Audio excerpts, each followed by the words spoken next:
Morning riders, Moto Journo Kris here today. I'm on the Transalp XL750. It's the first proper ride with the missus on the back, and so first off, beautiful day. It was boring yesterday. Did not believe those weather forecasts that it was going to be sunny today, but we got up and it was beautiful. We've grabbed the bike. We're going to go grab a coffee somewhere nice and really just have a pretty chill first ride two up on the Transalp. And we're heading for the beach actually. And yeah, let's see how we go.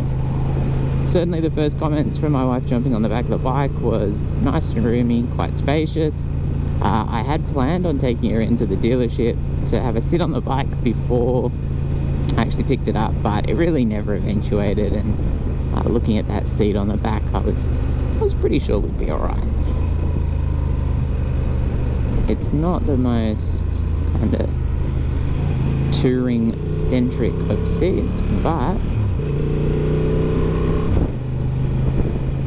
you know, thinking like an FJR or a Goldwing or something like that. But for an adventure bike, you've got a pretty generous seat on the back there, which is just what we wanted. And she's also used to riding on the back of a Ninja 400 or a Spark Pillion 401, so obviously very, very different standards, of course, depending on where you're coming from. Starting the bike up this morning, absolutely beautiful growl from that standard exhaust, which is so nice to see. And yeah, just enjoying a nice relaxing ride. I didn't even bring the proper camera gear with me today. I just thought I'd chuck the GoPro on. Obviously we got the microphone connected up and see how we go. Got to reacquaint myself with the bike, because I picked up the bike, I did about 350 k's on it. I think that's pretty much what the odometer says, and moved house, and that was it. I just didn't have a chance. I spent a couple of weeks doing life stuff, and the bike has kind of lost out. A bit of a head whack there, closing that throttle.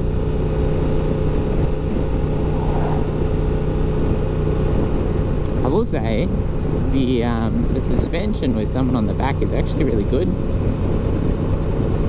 I think, you know, it's probably 75 plus 75 kilos, and while obviously the bike is a little bit lower at the rear, it's still feeling really good. The bump absorption's good. I will have to ask my wife how she felt about the suspension on the back, because obviously there can be situations where you as a rider on the front of the bike think, oh, that was great, and then the pillion kind of goes, oh, no. But so far feeling pretty good. Certainly kind of one of the things that I was thinking about was eventually upgrading that shock with an external preload adjuster, just so that I can more easily adjust it between solo, two up, and you know, probably go through a suspension shop and get them to kind of set it up in the best way possible for that compromise between those two quite different setups. But I think the first kind of modifications are going to be small ones. I'm going to look at getting, obviously, the bark busters. I do like bark busters. They're a good product, you know, for a good level of protection, so I'll probably get the bark busters. I'm going to get the quick shifter, I think, and the heated grips. And I was kind of lucky enough to get some Honda dollars with the bike through Moto Hub, and so I'll put some of that probably towards the fitment of those two things, the quick shifter and the heated grips. And then there's other stuff that I'd really like from Honda that I'm gonna have to save for, because having just moved house, it's pretty tight on the ground. Even the bike busters are gonna have to wait at this stage, and yeah, and then I'm gonna try and get, you know, maybe some Honda crash bars. I feel like the Honda crash bars will be well designed for the bike, of course, because OEM. And what else was there? That I'd prefer to fit myself and see how we go with those. I think maybe some of the Honda luggage as well. It is on the pricier side, but again, kind of the OEM luggage is always an easy fit, certainly with all the mounting and everything like that. And then we'll probably get a sump guard. I don't think I'll go Honda for the sump guard. B&B make a sump guard, which I do like their stuff. And yeah, we'll see where we go. Maybe some unbreakable mirrors. I've liked those in the past. That's what I got on my WR. I could probably just put the mounts on this bike and switch the mirrors between the two bikes. Save myself a bit of money, because they're a little bit pricey. And there's lots and lots of things I would like to do, but we're gonna have to work up to it. And certainly, obviously, the crash protection is a smart first place to start. Like when we're talking about beginner bikes, I do always kind of recommend to people, thinking not so much the adventure bikes, but just general beginner bikes, get some oggy knobs, chuck those on the bike so if you drop it, you're not worrying. I haven't got anything on the Transalp for the moment. Obviously, you wouldn't put oggy knobs on a bike like this, an adventure bike. You'd put a cage or crash bars, just because that's the kind of level of protection you want for the off-road use. And while I'm probably only going to be doing some light off-road use, you still want to fit the right accessory for it. I feel like there was a much longer list of accessories that I was thinking about, but again, I had a look kind of at the Honda accessories. They got some panniers, which is cool, hard panniers, so kind of most people like soft panniers for off-road use. They've got a top box. Obviously top box keeps the weight a lot higher, but I think for the more touring style riding, that's probably not so much of an issue. So it might be worth getting, maybe the top box, maybe some soft panniers, maybe the hard panniers. Depending on how the budgeting goes, maybe I can even afford both hard and soft panniers. Have kind of the option, use the Honda mounting system and chuck some softer panniers on there. But again, we'll have to see how we go on that. And we're just heading down towards the beach.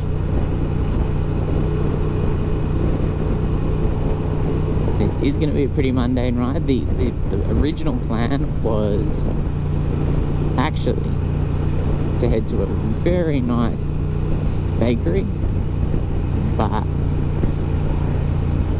the weather yesterday was terrible, and that trip includes kind of going to the local butcher and stocking up for the week, and that job is now done. So instead, we're going to do something a little bit different. I've got it in sport mode. I feel like it's obviously sport mode's got a bit more flow to it. Standard mode is a little bit more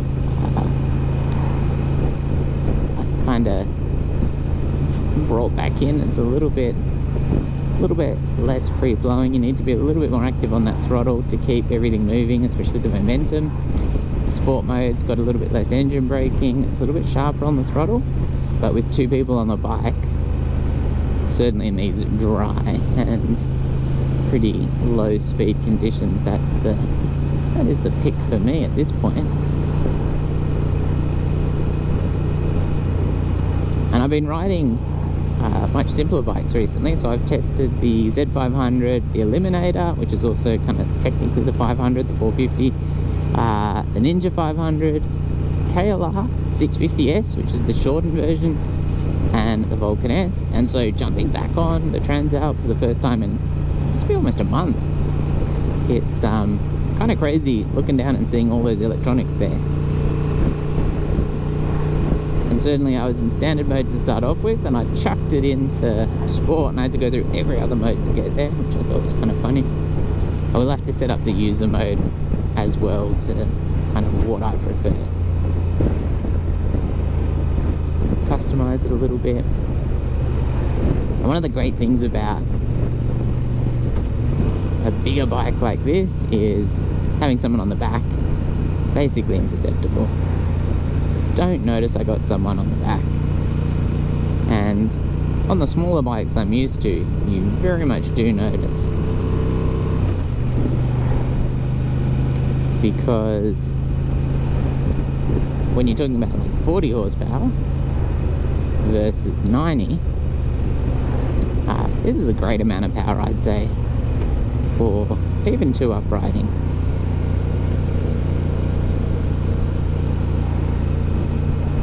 And one of the questions I did get about this bike is if, you know, if it was torquier than the Hornet down low. It might be a little bit, but to be honest, what stood out to me was the mid-range, which I'm not making use of at all. I'm sitting at like 3,000 RPM here.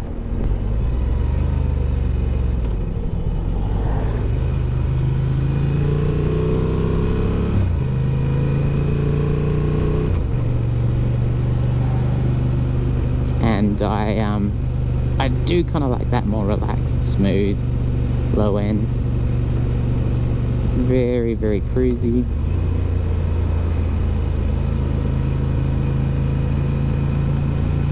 But again, my focus wasn't kind of really gnarly off-road stuff, where a bit more low-end grunt is going to be quite preferable. Not that I really think that the Honda would struggle there when I took it through some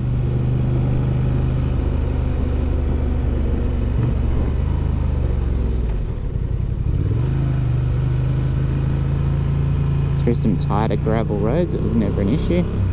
But I remember it's got self-cancelling indicators too.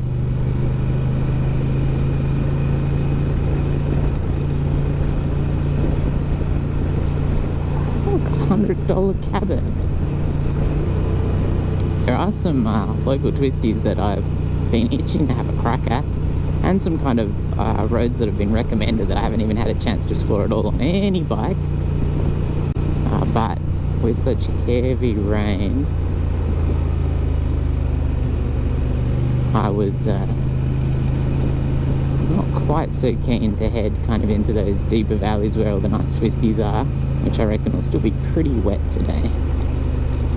So I was having a look at the tyres, and I've made this mistake before on not on a new bike, but just on new tyres, where I wore in the middle of the tyre really, really well. It's all sorted, all done, and I just hadn't got out further to the edge of the tyre. And then the first time I tried to do that in very wet, cold and slippery conditions, down I went. And so I'm not gonna make that mistake again.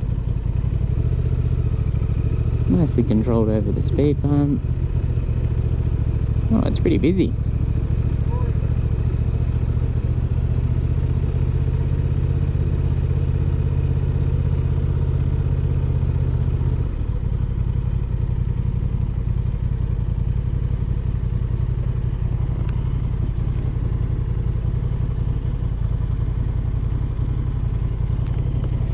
And we're here. Time for a coffee. Always parking at the back of the parking spot because this is a bit of a retiree area. Don't want to come back and have the bike run over. You talking to me? No. God, some people think it's all about them. Shocking. Shocking. Talking to the camera.